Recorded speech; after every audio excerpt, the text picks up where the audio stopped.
Kula napa? Enggak.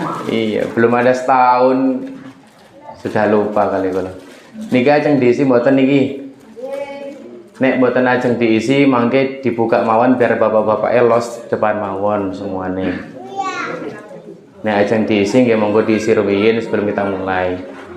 Mangke kita nggak lama-lama nggih, soalnya kula wonten agenda juga habis ini. Monggo Bu. Monggo. Nah. Lebet riyen. Lebet, Mbak. Kula mboten nyokot nih. Nek nyokot nggih, tapi mboten loro juga mboten napa-napa. Monggo Bu Giman diwarai Bu.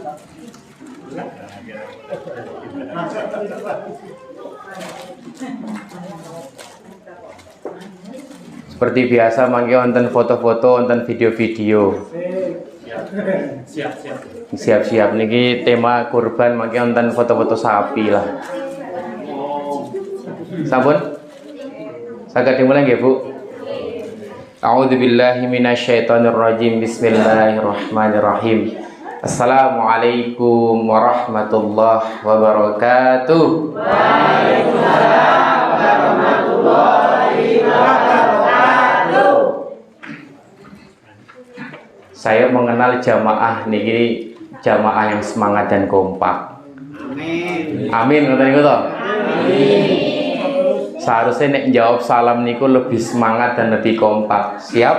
Siap. Iya, kita ulang dulu. Assalamualaikum warahmatullahi wabarakatuh. Waalaikumsalam warahmatullahi wabarakatuh. Alhamdulillahirabbil alamin wassalatu wassalamu ala asrofil anbiya'i wal mursalin Sayyidina wa maulana Muhammadin wa ala alihi wa sahbihi ajma'in. Amma ba'du. Rabbi israh li sadri wa yassir li amri wahlul 'uqdatam min lisani yafqahu qawli. Qala Allah Ta'ala fil Qur'anil Karim, a'udzu billahi minasyaitonir rajim. Ya ayyuhalladzina amanu taqullaha haqqa tuqatih wa la tamutunna illa wa antum muslimun. Shadaqallahul azim. Alhamdulillah, pertama-tama dan yang paling utama bersyukur kepada Allah Subhanahu wa Ta'ala, yang dimana Allah masih memberikan kita nikmat, beribu-ribu nikmat kesehatan, beribu nikmat kesempatan, beribu-ribu nikmat waktu luang, beribu-ribu nikmat hidayah, sehingga kula lan panjenengan semua yang ada di sini nggih saged melangkahkan kaki menuju ke Masjid Al-Amin Manguri ini dalam rangka kita bertolabul ilmi. Barang siapa yang dia melangkahkan kaki menuju ke majelis ilmu, insya Allah Allah akan mudahkan langkahnya menuju ke surga. Amin ya rabbal alamin. Kedua kalinya sholawat dan salam semoga tetap tercurah limpahkan kepada barometer kita, kehidupan kita, yakni beliau adalah baginda Rasulullah Muhammad sallallahu alaihi wasallam, yang senantiasa kita nantikan syafaatnya kelak di yaumil kiamah. Amin ya rabbal alamin. Bapak-bapak, ibu-ibu, adik-adik, mas mbak sekalian, sampun nonton unjukan kali daharan di depan kita semua. Mari bersama-sama kita berdoa terlebih dahulu. Semoga apa yang kita makan ini senantiasa menjadi tenaga untuk kita beramal soleh, menjadi wasilah adanya ketenangan, keberkahan, kebahagiaan untuk kita semua. Bismillahirrahmanirrahim. Allahumma barik lana fima razaqtana wa qina adzabannar. Amin. Monggo Pak, bisa diminum dulu Bu. Monggo silakan. Saya nggak apa-apa nggak minum, yang penting lihat jenengan minum saya udah kenyang kok. Niki kode keras maksudnya. Undi niki ngene kula niki. Masya Allah. Baik Bapak Ibu, kita nggak berlama-lama nggih, karena setelah ini saya ada agenda walimatul khitan di Joglogirli. Maka kula sedikit menyampaikan tentang tema yang insya Allah sedang viral saat niki nggih. Napa niku? Kurban dan hikmahnya. Sampun kurban semua? Sampun kurban perasaan. Ibu-ibu niku kadang kula tanglet, Bu, jenengan niku rutin mboten kurban? Walah, kula niku bukan cuma setahun sekali Mas, kula niku setiap hari kurban. Kurban apa? Korban perasaan. Kalih sinten? Kalih bojone kula dhewe ngoten niku biasane. Nggih. Ana iki kula ngenteni wetang ya niki. Ternyata perjalanan ke sini tuh tambah luar biasa nggih jalane nggih. Tadi kula niku ngejar isya sakjane mriki niki. Tapi ternyata wala Masya Allah sampai tempat Pak Sugiman kula ngeten iki. Jalan sermon niku wah ya Allah ini. Iya, saya doakan semoga jenengan menjadi crazy rich-nya kokap. Amin. Kertas mboten crazy rich. Crazy niku napa? Apa ya? Crazy niku napa? Ayo, bahasa Inggrisnya napa crazy niku?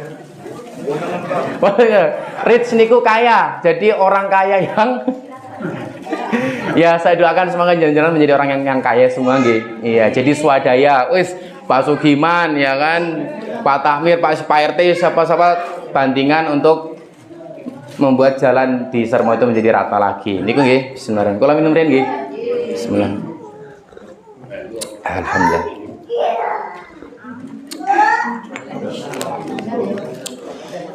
Baik Bapak Ibu, ingkang kula hormati, sudah berapa lama kita mboten ketemu Pak, Bu? 3 bulan nggih, Masya Allah. Kerasanya baru aja kemarin ya, kok sudah 3 bulan aja. Pak Sugiman berapa minggu niku ngabari kula, Mas kapan mulai lagi? Nggih monggo. Tapi niki katanya kalau 2 pekan sekali jamaah kesel. Bener mboten niku? Mintane sebulan sekali nopo sebulan sekali nopo 2 pekan sekali. Nah, mulai berubah toh.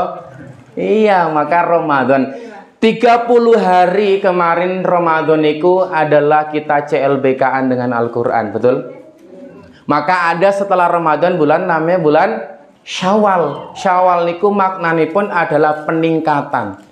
Jangan sampai jenengan niku keluar di bulan Ramadan, malah amal soleh jenengan, malah sholat sunnah jenengan, malah baca Quran jenengan, infak jenengan niku malah mereteli satu persatu. Nah maka dengan bermajelis ilmu seperti ini, dengan sering-sering ketemu, duduk bermajelis ilmu, maka insya Allah kita akan mengecas kembali pemahaman kita, keimanan kita. Bu, Pak, kalau tanggalkan jenengan, siapa di sini kalau duduk pengajian seperti ini ada nggak yang gelisah? Ada? Yang berangkat ngaji njuk gelisah, nggak ada. Karena janji Allah apa? Allah menurunkan sakinah. Apa itu sakinah? Ketenangan. Maka kalau jenengan ada permasalahan dalam kehidupan, dalam rumah tangga, dalam bekerja, dalam ada punya utang dan segala macam, coba duduk-duduklah di majelis ilmu, Bu, Pak. Duduk-duduklah di masjid.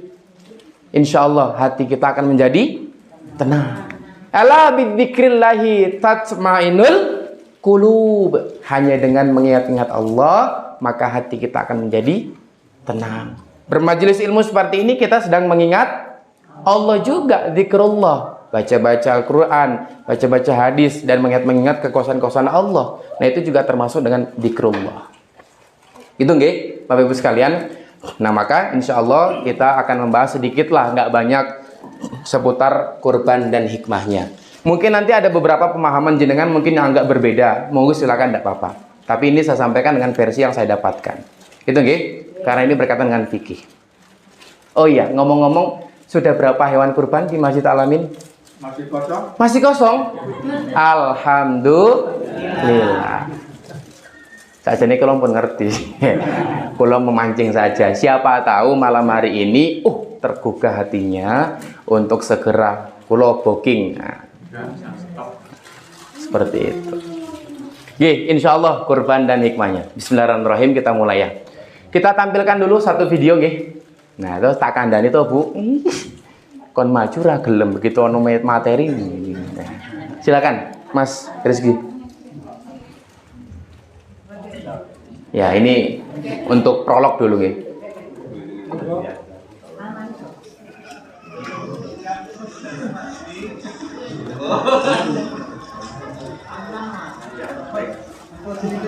Ya.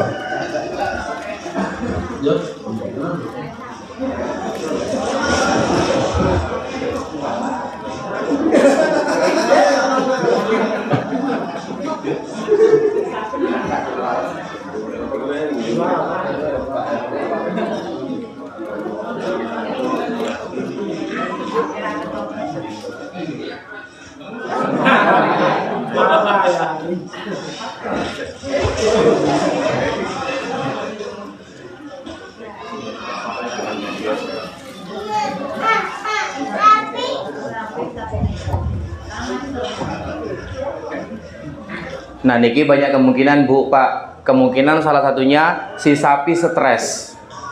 Ya kan? Mungkin baru dalam perjalanan semalam atau baru datang terus ada rame-rame dia stres. Seperti itu. Yang kedua, si manusia-manusia ini tidak berperi kebinatangan. Oke.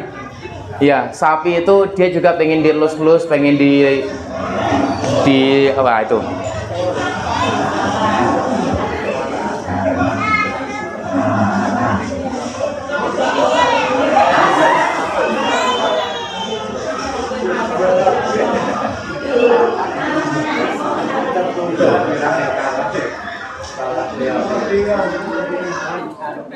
Bun, poton sios ngaji mangke malah. malah ndelok sapi gelut malah. Repot. Cukup jenengan mawon di rumah gelut. Masya Allah ya. Jadi itu sekedar untuk prolog saja. Jadi banyak saat ini orang berkurban hanya sekedar kurban-kurbanan. Yang penting sudah ada sapi, tata caranya bagaimana? Seperti biasanya mawon. Ditali-tali, diikat-ikat, akhirnya nesu seperti ini jadinya. Nah, maka binatang juga perlu yang namanya kepri binatangan, tidak hanya kepri manusiaan juga. Nah, insya Allah kita akan bahas ya bersama-sama. Bismillah.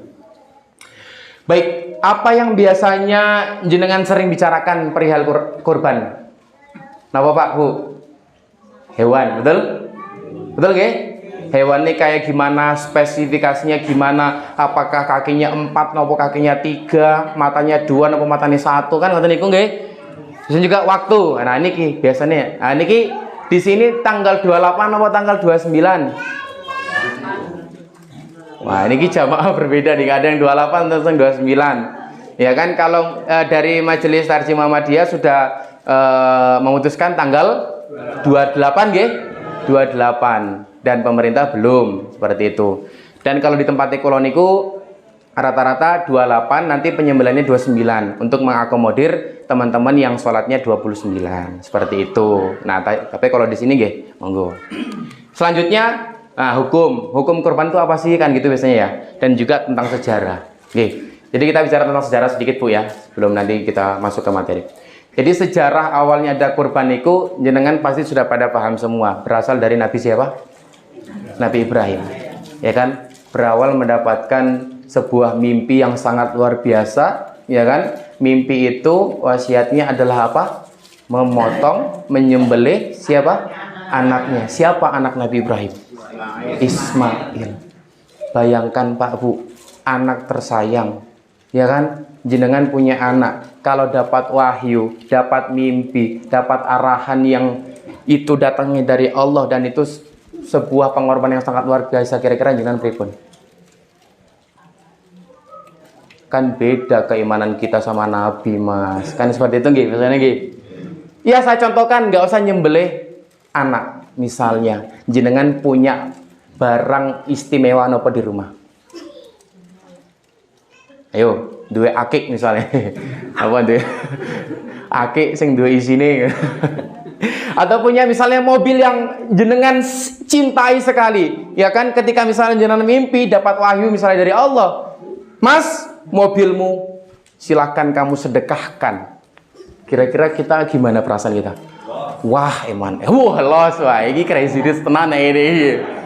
Ngomong-ngomong cuma kan ngimpine Nabi kalau ngimpine kita kan beda, makomnya kan beda.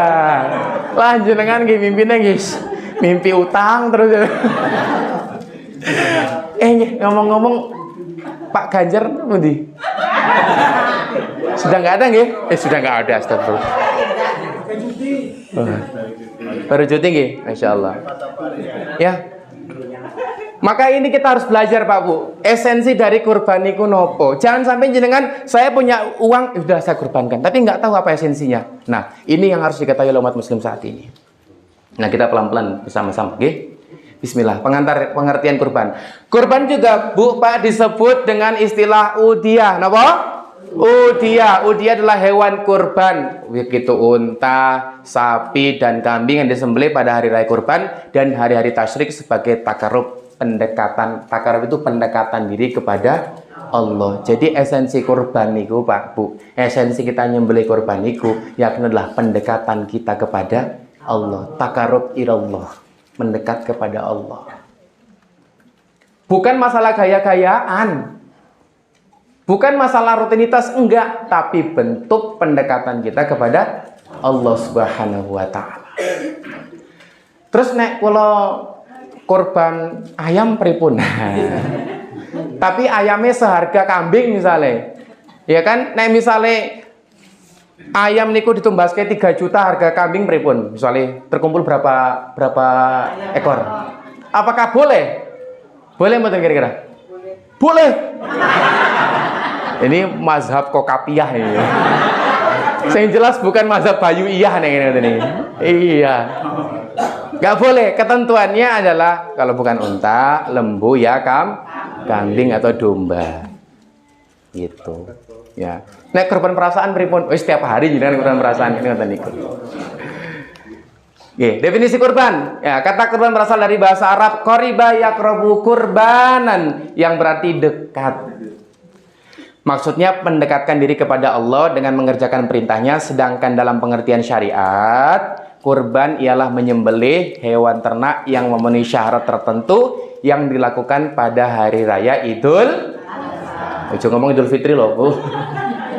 Dan hari tasyrik yakni tanggal 11, 12, 13 Zulhijjah, semata-mata beribadah dan mendekatkan diri kepada Allah Subhanahu wa taala. Ini mungkin secara umum jenengan udah pada paham semua nggih.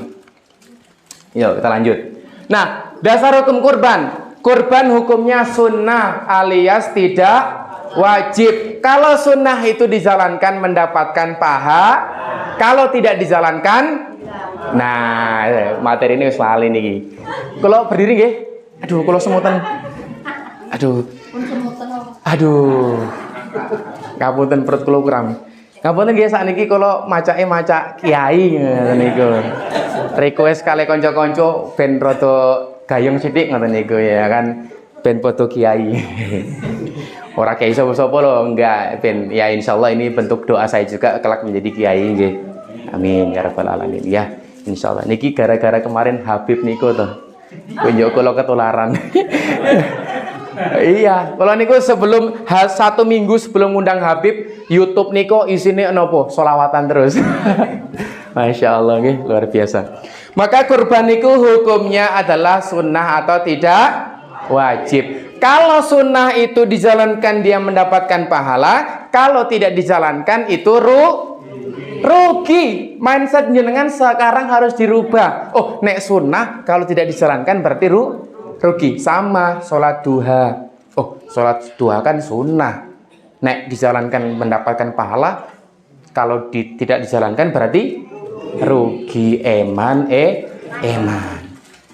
Maka Imam Malik, Imam Syafi'i, Abu Yusuf, Ishaq bin Rahawi, Ibnul Mundir, Ibnu Hazm dan lainnya berkata, kurban itu hukumnya sunnah bagi orang yang mampu atau yang kaya, bukan wajib, baik orang itu berada di kampung halamannya, dalam perjalanan atau musafir maupun dalam mengerjakan haji. Nanti akan saya sampaikan video terakhir di mana seorang nenek-nenek itu bisa berkurban. Nanti akan saya sampaikan.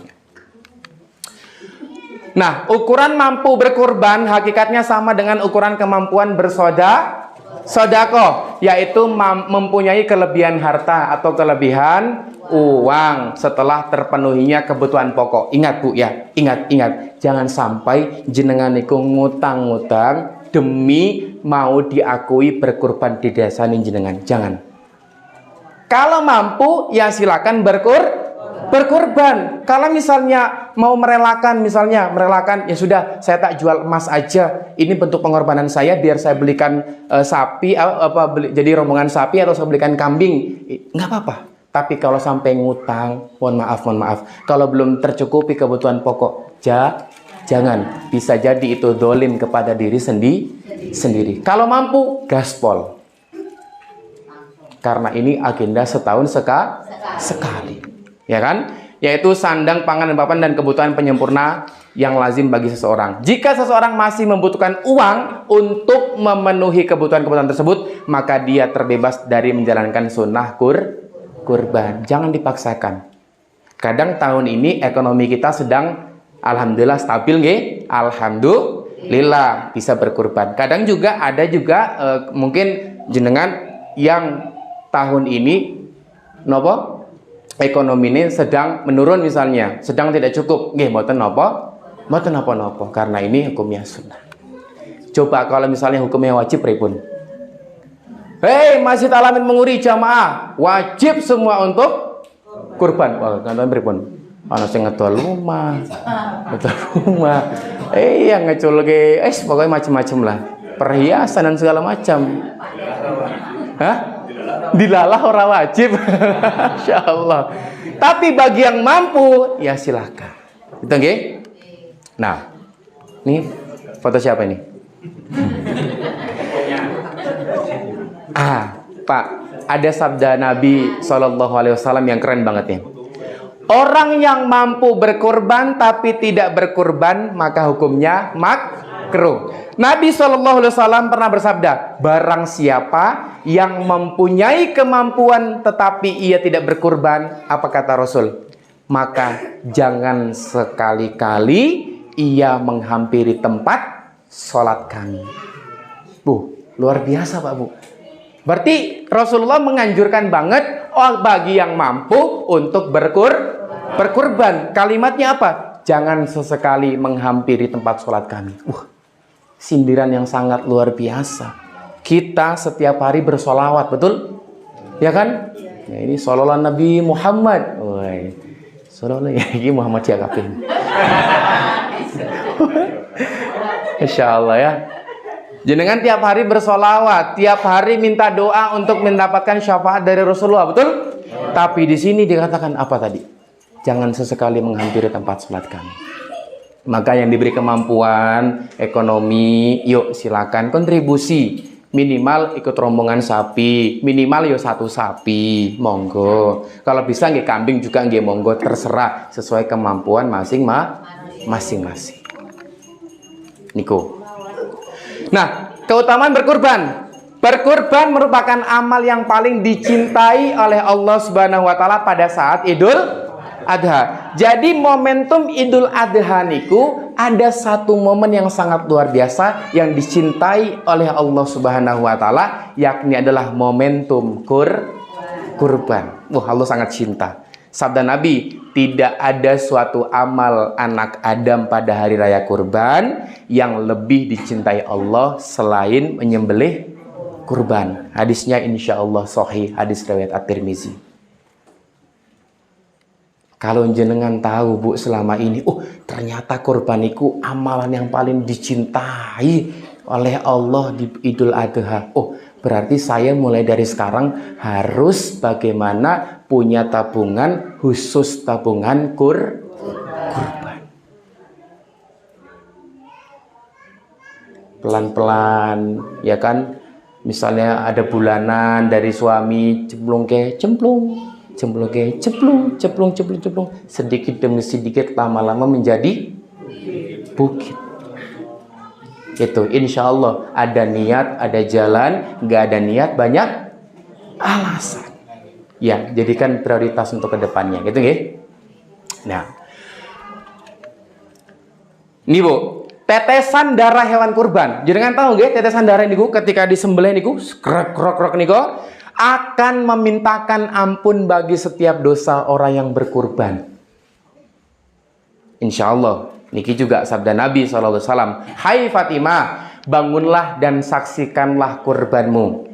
Karena setiap tetes darahnya akan memohon ampunan dari setiap dosa yang telah kau lakukan. Hadis riwayat Al-Baihaqi. Makanya kenapa sohibul kurbaniku dianjurkan, disarankan ikut proses penyembelihan. Dianjurkan. Karena apa? bisa nanti menjadi saksi, tetesan darahnya itu bisa menjadi persaksian atau bisa nanti memintakan ampun bagi setiap dosa-dosa si sohibul kurban tersebut.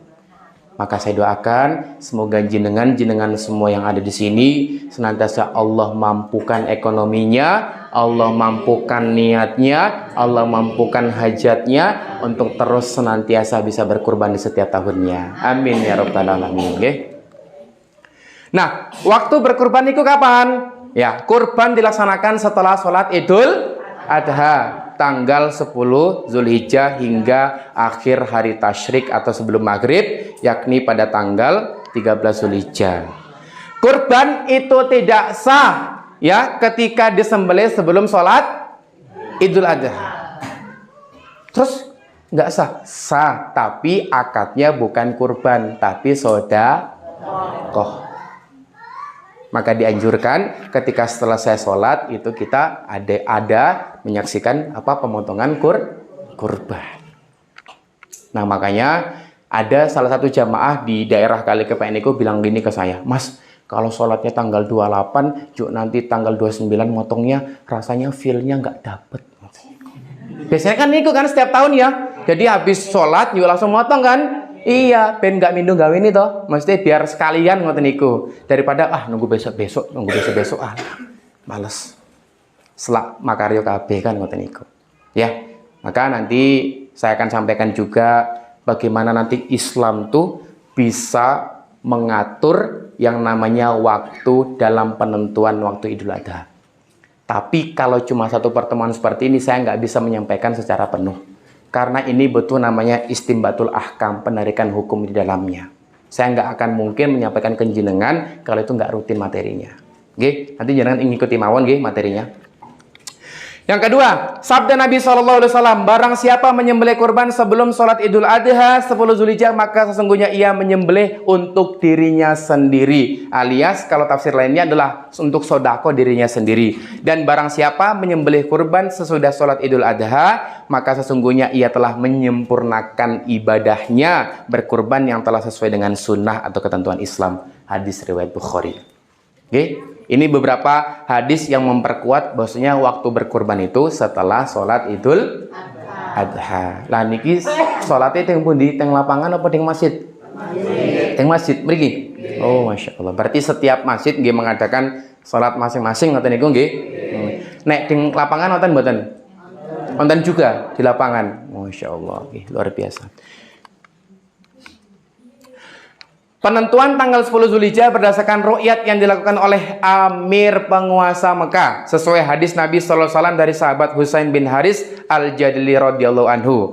Jadi penetapan Zulhijjah 10 Zulhijjah itu tidak menurut hisab yang bersifat lokal. Apa? Yang tidak bersifat lokal. Ya. Tetapi mengikuti ketentuan dari Mekah, patokannya adalah waktu para jamaah haji niku melakukan wukuf di padang mana? Arafah. Saya kira masakan Padang nih. Di padang Arafah 9 Zulhijjah, maka keesokan harinya itu sudah masuk 10 Zulhijjah.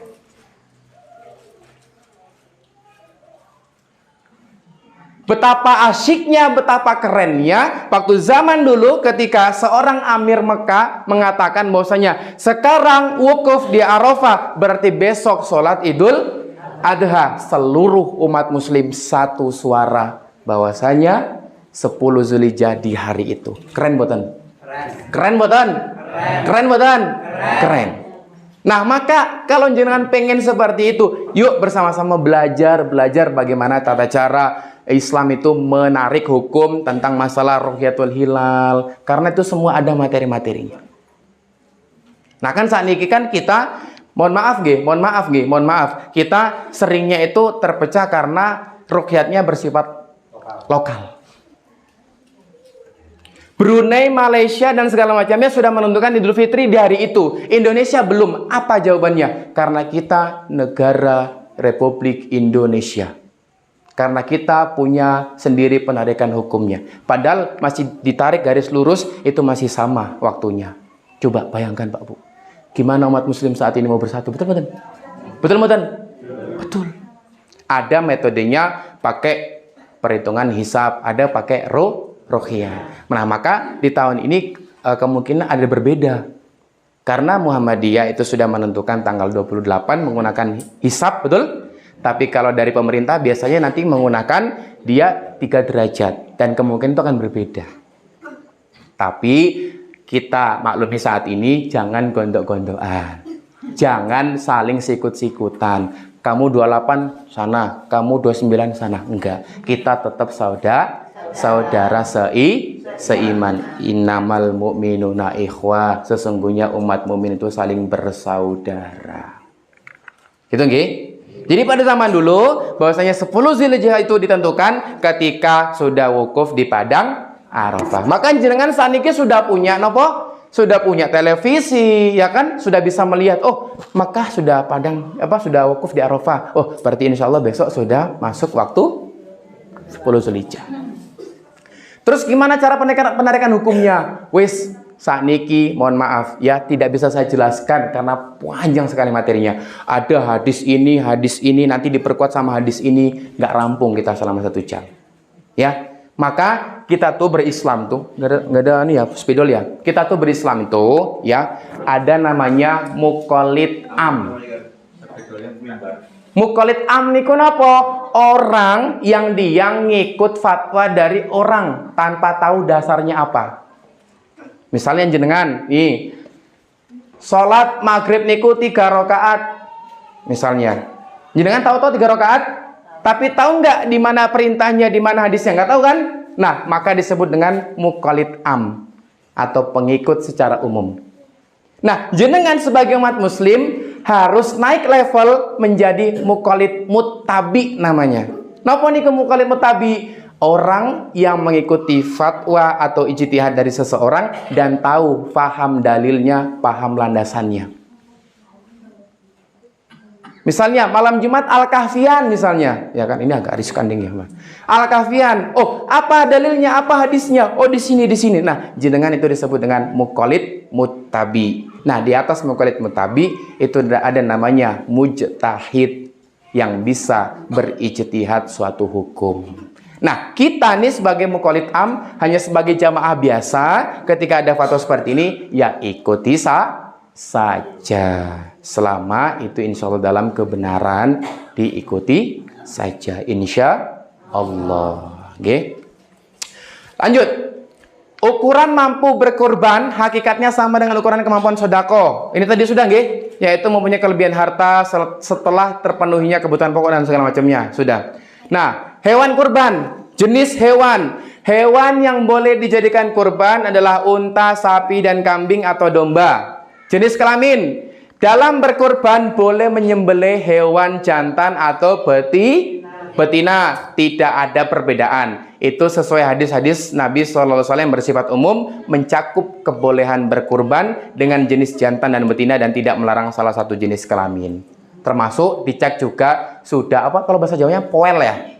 Sudah poel atau belum. Itu dicek. Ya kan, sudah poel atau belum itu dicek. Termasuk kesehatannya, nanti akan saya sampaikan juga.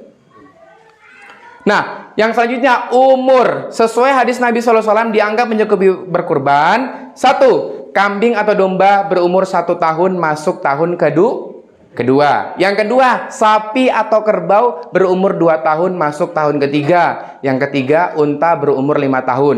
Dan kondisinya harus sehat dan tidak boleh mengandung cacat. Kalau di tahun kemarin itu ada namanya PMK ya? Bener ya? PMK ya? Penyakit mulut dan kuku. Nah, maka waktu itu para dokter-dokter hewan itu keliling muter untuk memeriksa kuku sama mulutnya itu. Tapi insya Allah sekarang boten nggih. Atau berubah lagi penyakitnya. Biasanya setiap tahun itu berubah-ubah. Iya. Biar proyeknya turun.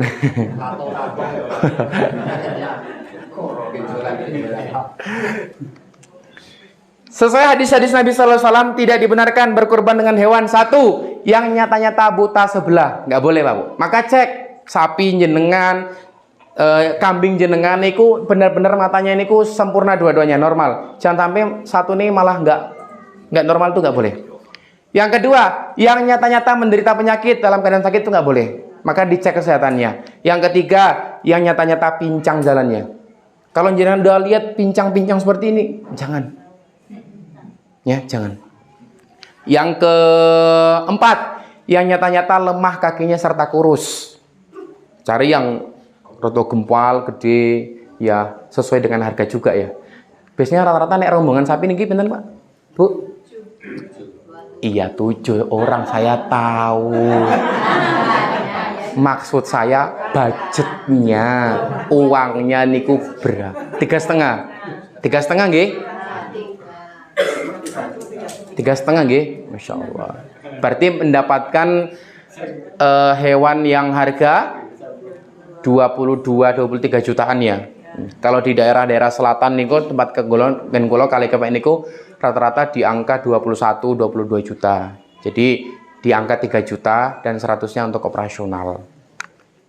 Yang kelima, yang tidak ada sebagian tanduknya. Jadi harus utuh nggih, dua-duanya kiri kanan, jangan sampai mung kiri tok. Kan kok ngene lagu nih. Iya. Kenjenengan nih kalau Bu, nek udah ada punya pangkat kan gini jalannya. Buatan serius kalau. Yang keenam, yang tidak ada sebagian kupingnya. Jadi pastikan kupingnya lengkap ya Bu. Kan lucu korban itu kupingnya mung siji. Kan aneh rasanya ya. Tapi ada nggak seperti itu nggih? Saya pernah menemukan kambing seperti itu cuma satu tok kelebaran ininya. Apa namanya? Telinganya. Yang ketujuh, yang terpotong hidungnya. Hei, lucu meneh. Masa ya hewan kurban kok terpotong hidungnya kan nggak mungkin ya.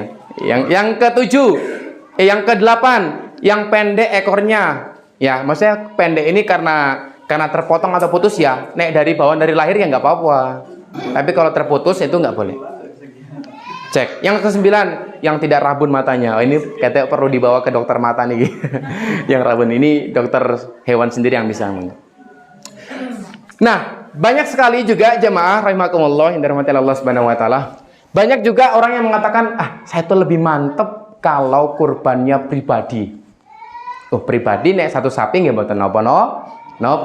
Tapi kalau saya ikut patungan 7 orang rombongan, saya kurang mantep Engko neng akhirat engko naik kendaraan aku mau entok neng burine, neng buntute misalnya seperti itu. Aku mau entok neng sungune misalnya seperti itu. Ya, maka kurban sendiri atau patungan. Nah, ini seekor kambing berlaku untuk satu. Nggak boleh satu kambing untuk 7 orang. Iya. Ya. Amal soleh kok minimalis ya toh. Kambing harga 2 juta dibagi 7 orang. Ya apik ya toh.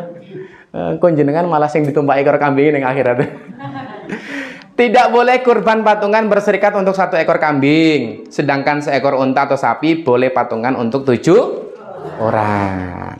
Nggih, lebih utama 1 orang berkurban 1 ekor unta atau sapi. Dalam satu keluarga atau rumah bagaimanapun besarnya keluarga itu, dianjurkan ada seorang yang berkurban dengan seekor kambing. Dia disunahkan juga seperti itu.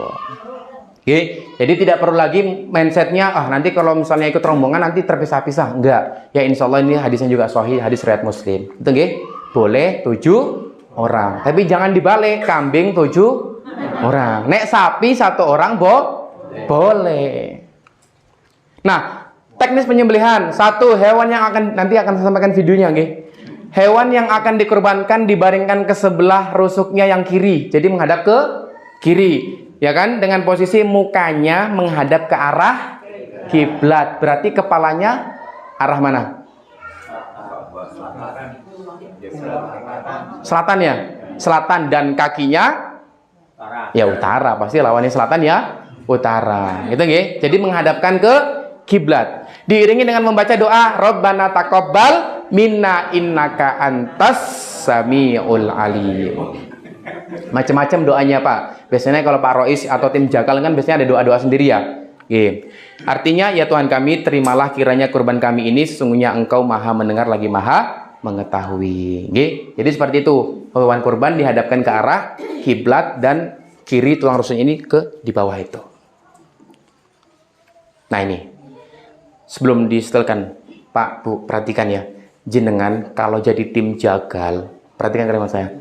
Usahakan pisaunya harus pisau yang Dep, harus pisau yang lancip atau pisau yang sudah diasah berkali-kali. Ini sebuah video Pak Haji niki sedang mau menyembelih hewan kurban. Bisa disimak? Silakan disimak videonya, nggih, buat bahan pelajaran kita semua. Monggo Mas Rizky.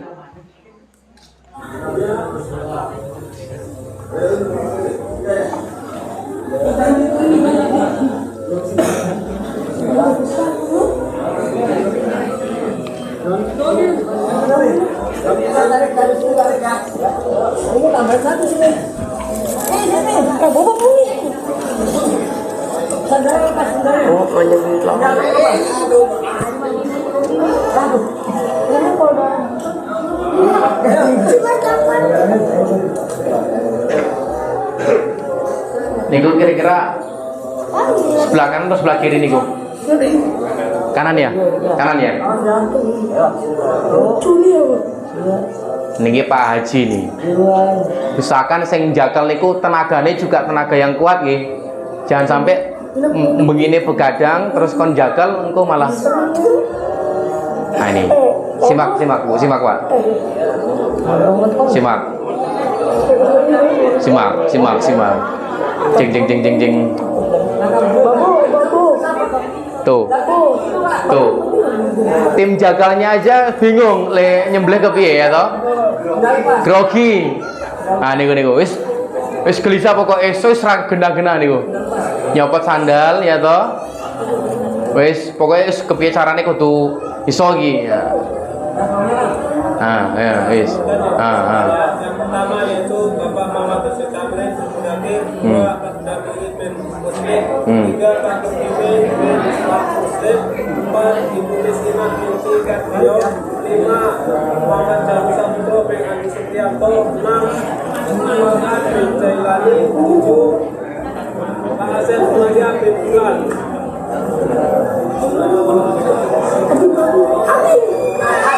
Tuh lihat, karena tidak tajamnya, tuh.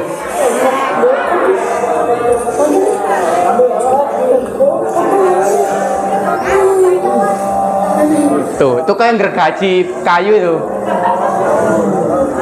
Lihat sampai akhir nggih. Lihat sampai akhir.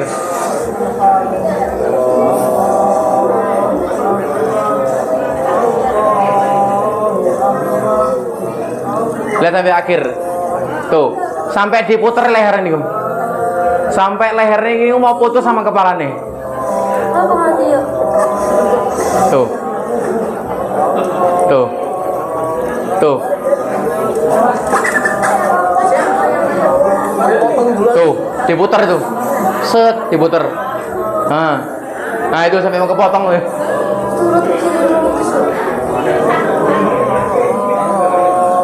Nah, itu.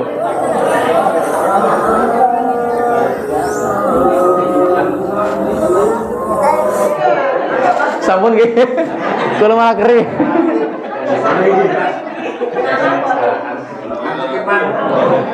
Nah, niku Pak, Bu. Jadi panitia kurban juga harus benar-benar memastikan tim jagal niku tim jagal yang profesional. Di Kulon Progo niku sudah ada namanya tim Juleha. Juleha niki sanes nama orang ya.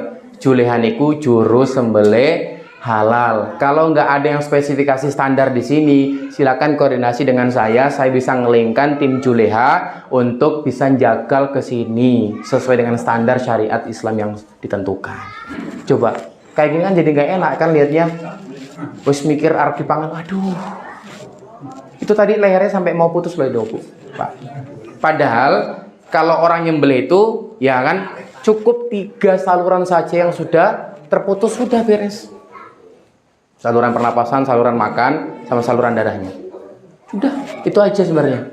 Lah niku sampai digorek-gorek sampai meh potol. Lah nek misale potol piye coba, ya toh? Astagfirullah. Malah jadi banteng. Nah, niku nggih. Nanti ada video lagi, ya kan? Nah, teknis penyembelihan 2. Penyembelih meletakkannya kakinya yang sebelah di atas leher hewan agar hewan itu tidak menggerak-gerakkan kepalanya atau meronta-ronta. Yang ketiga, Penyembelih melakukan penyembelihan sambil membaca Bismillah Allahu Akbar, Bismillah Allahu Akbar, Bismillah Allahu Akbar gitu. Yang keempat, kemudian penyembelih membaca doa kabul supaya kurban diterima Allah. Allahumma minka wa ilaika, Allahumma taqabbal min, atas nama sohibul tadi, ya kan? Ya Allah, ini adalah darimu dan akan kembali kepadamu. Ya Allah, terimalah dari si fulan, si fulan, si fulan, dan si fulan. Seperti itu. Ya, maka tim jagal juga harus disampaikan juga tentang seperti ini. Ya kan? Usahakan, di tempat saya itu pernah terjadi. Mungkin karena setahun sekali dipakai nggih. Jadi golok niku, ya kan, yang dipakai buat beleh niku karatan, Pak Bu. Sampai karat-karatan itu nempel di darahnya, nempel di kulitnya, coba bayangkan. Itu karena nggak standar, ya waton kebiasaan saja gitu loh. Jadinya ya seperti itu. Nanti akan berefek ke berkahnya kurban itu, berefek ke dagingnya itu, dan sebagainya. Nah ini perhatian juga untuk bapak-bapak yang mau nidurin sapi nggih. Nah ini, silakan Mas. Ya, jangan sampai menyakiti hewan. Wis kaki diikat-ikat, wis diduduki seperti ini tidak berperi kebinatangan. Iya, hewan juga manusia. Nah itu.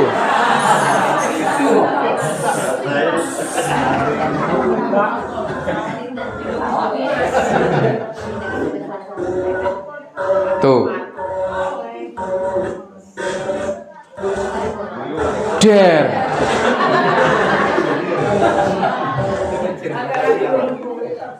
Mungkin sakitnya nggak seberapa, betul?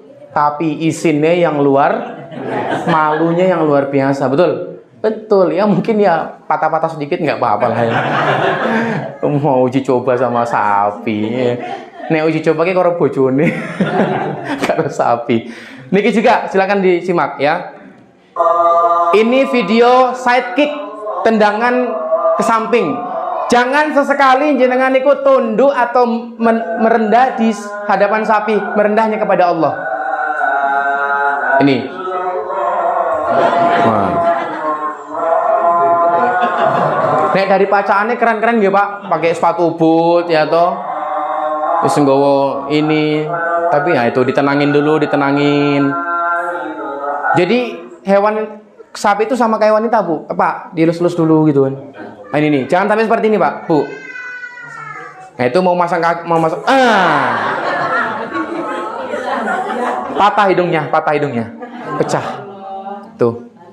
Kan jadi nggak jadi kurban kan? Iya, akhirnya mau persiapan kurban ya malah gue rumah sakit. Iya, malah tilik ya tuh akhirnya. Tuh.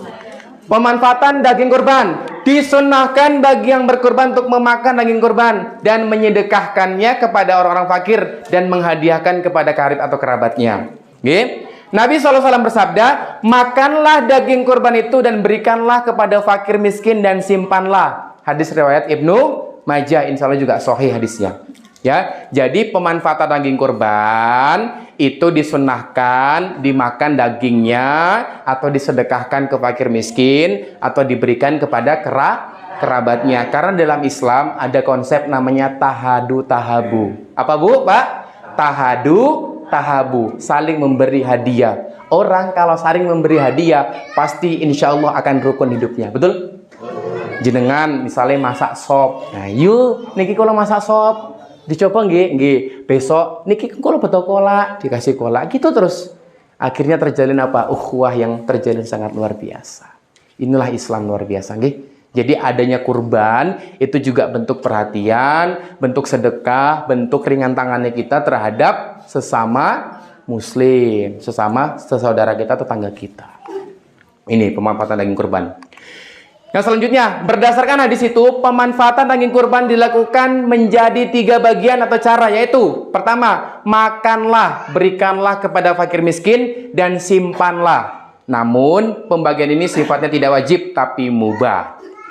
Ya, Orang yang berkurban disunahkan turut memakan daging kurbannya sesuai hadis di atas. Boleh pula mengambil seluruhnya untuk dirinya sendiri jika diberikan semua kepada fakir miskin. Menurut Imam Al-Ghazali, lebih baik dianjurkan pula untuk menyimpan untuk diri sendiri atau untuk keluarga, tetangga, dan teman karib. Lagi-lagi hadis yang memperkuat bahwasanya pemanfaatan daging kurban itu untuk dimakan sendiri, untuk disedekahkan ke tetangga kita, atau disedekahkan ke fakir miskin.